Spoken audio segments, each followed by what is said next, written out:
So look, I mean, I think that if I haven't made the point already abundantly clear, Google doesn't own the internet. We're seeing unprecedented growth outside of Google, for a couple reasons. I mean, one is obviously the consumer market size is growing. More and more people are jumping online. Technology is going through the roof. I mean, it's phenomenal the things that you can do now that I couldn't even dream to do 5 or 6 years ago. Your ability to target customers based on demographics is phenomenal.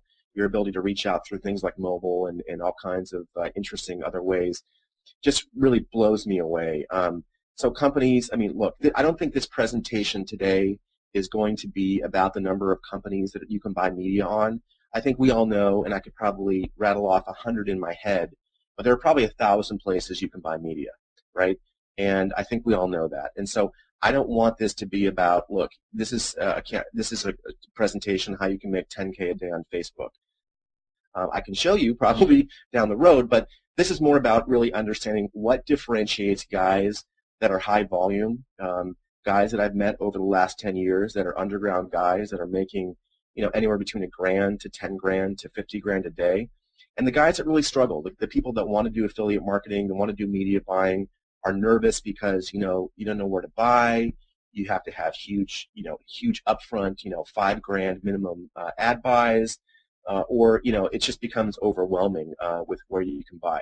So again, what's the state of media buying today? Well, there's the good and the bad. So the bad is that what I find over and over and over again is just massive confusion. There's boatloads of information out there, right?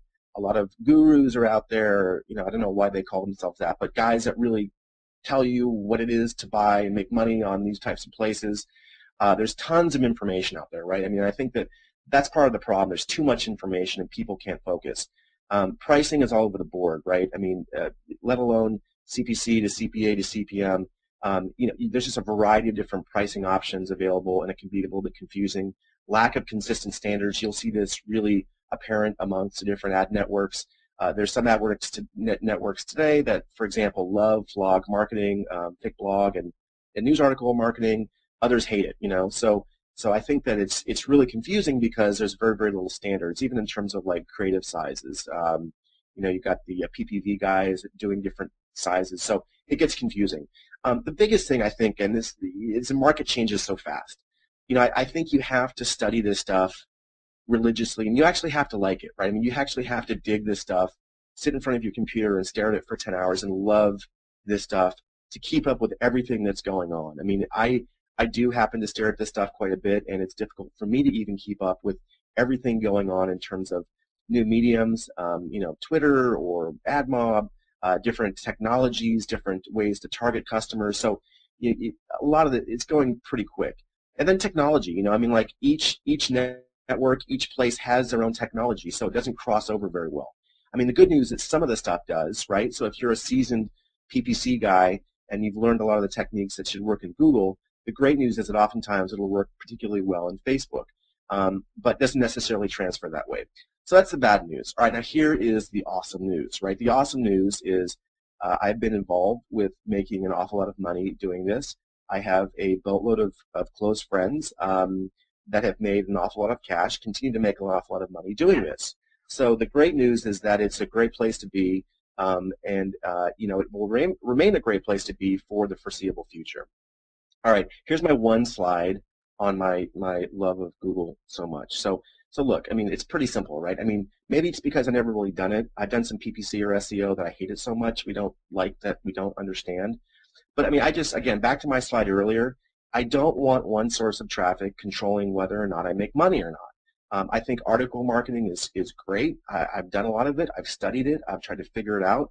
I think blog marketing is awesome. I think, doing backlinks, I think, but look, it all comes down to trying to trick Google, right? And so you can spend your time doing this and know that there are an army of about 1,000 Google engineers on the other side waiting to catch you and stop you.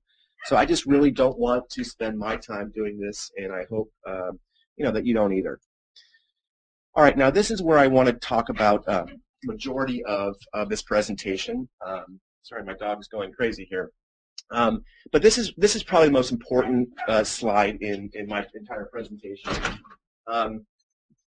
I've had the good fortune over the years to watch a lot of guys, right? And so some guys that have made money and some guys don't. And what I found is that they follow a particular path.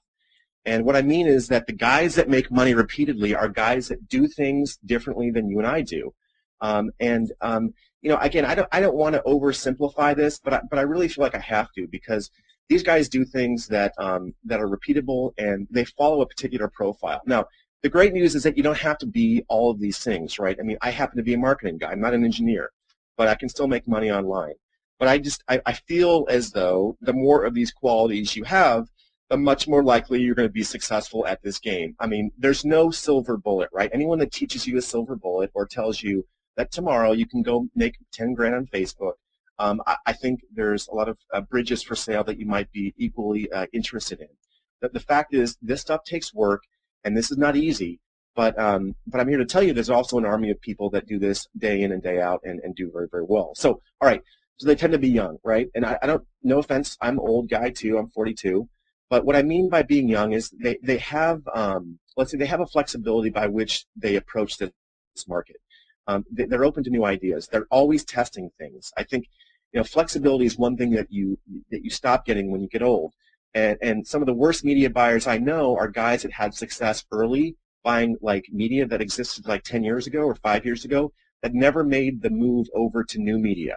I've just been super fortunate in that I've seen the old stuff and I've seen the new stuff. And so I think you have to have an open mind, and I believe that, well, don't be an old dog. Let's just put it that way. They definitely don't have their MBAs. And again, no offense to people that have MBAs, but here's the problem with our industry. Our industry is not like the plumbing industry or the construction industry where they have, like advancements every so often, and you can study to be like a plumber.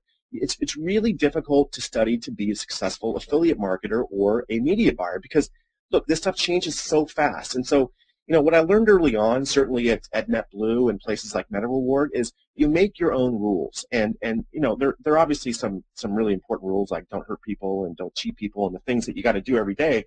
But you really have to be flexible. And a lot of times they don't teach that in MBA school. The next two are super important, right? They value numbers over opinions. So everyone on this call should know at this point that the internet is this awesome direct response engine, right? Everything is measurable. We can measure clicks, we can measure conversions, we can do all kinds of things. So the guys that I know that are super successful think about numbers first. Sure, they have an opinion, but really they let the numbers do the talking, and the numbers are ultimately what drive their business. They're very, very number oriented. It doesn't mean they're math geniuses, but they certainly know how to use Excel or PowerPoint or Google Docs, but they're very, very numbers oriented. The next thing is they're probably engineers. And again, no offense to all the marketers out there, because I'm one of them, but they understand the technology that drives this stuff. So whether it's Ruby on Rails or PHP or HTML, they have an understanding of this stuff and they can move quicker than you and I can. So by the time that you and I got and e-lanced some of this stuff to a third party, they're already in second and third iterations of their technology and changing things much quicker than we can. They don't keep normal hours, all right? So here's the thing. You can't make money at this if you think you'll do this from like 9 to 5 and then be wildly successful. The reality of it is you're working with people that are doing this all the time because they love it. So they don't keep normal hours. They're sipping on Red Bull every night, and they're going to be outworking you. They're part of a community. Again, you've got to love this stuff, right? So they're probably part of a community that they're on forum posts. They're on places like OfferVault.